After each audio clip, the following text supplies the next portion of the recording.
Hello and welcome to 5-Minute Math. Today we are looking at the third grade concept of comparing fractions.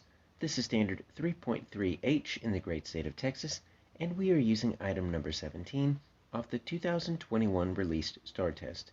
If you have not done so already, please go ahead and take a moment to pause the video, work this problem out on your own, unpause it, and then we will look at our answers together.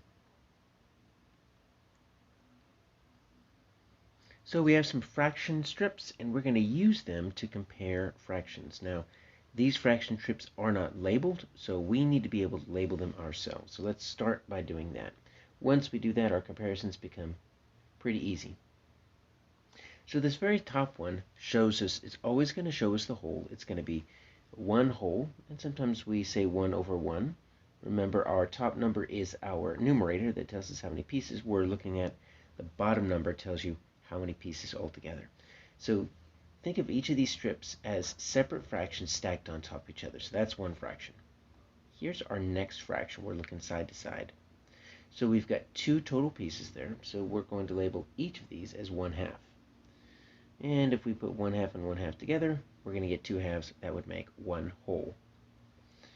And so look at our next row here. And we've got 3 pieces. So that's going to be our numerator, our denominator, excuse me, is going to be 3. And we're just selecting one out of each of these. So these are all unit fractions. So we've got some key terms here. Unit fraction is a fraction that has a numerator of 1.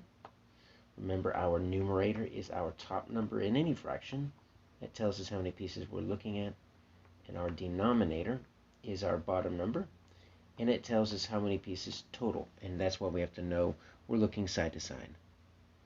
So we've got this next row. There are 4 total pieces. We're going to do some more unit fractions. 1/4, sometimes called 1/4 because 1/4 also means 1/4.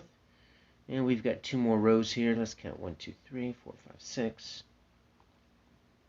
So I've got 1/6 all the way across, and if I count all of them up, I'm going to have 6/6. So whenever you have a fraction that has a numerator and denominator that are the same, that's equal to 1. Finally, it looks like we've got some 8ths. We could do 7ths, but 7ths are kind of hard to draw. So we kind of skip 7ths. Sometimes we'll skip 5ths. But they're there if we really wanted them. These are 8ths down here.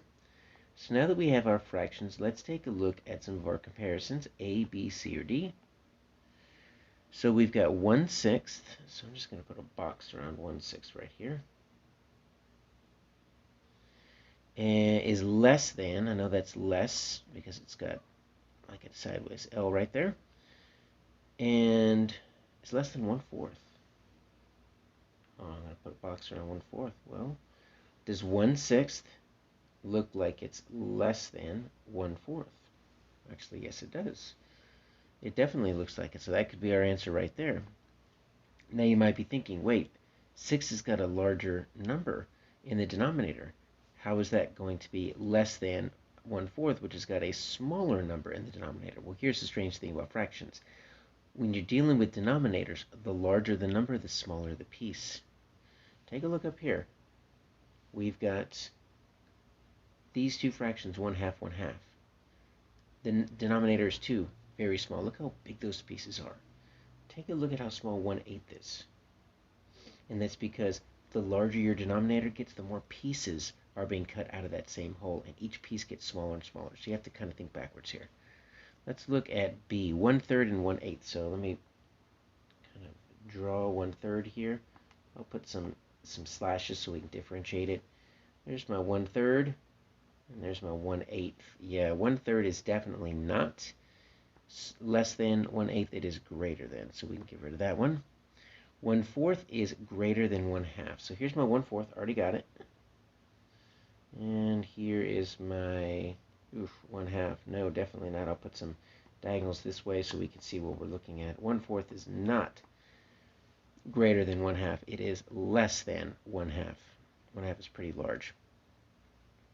So let's look at D. 1/8 is equal to 2/8. Well, here's 1/8, and here's 2/8. Well, if you have the same denominator, 8 and 8, you cannot have different numerators and it be equal, because 1/8 is less than 2/8. That is incorrect.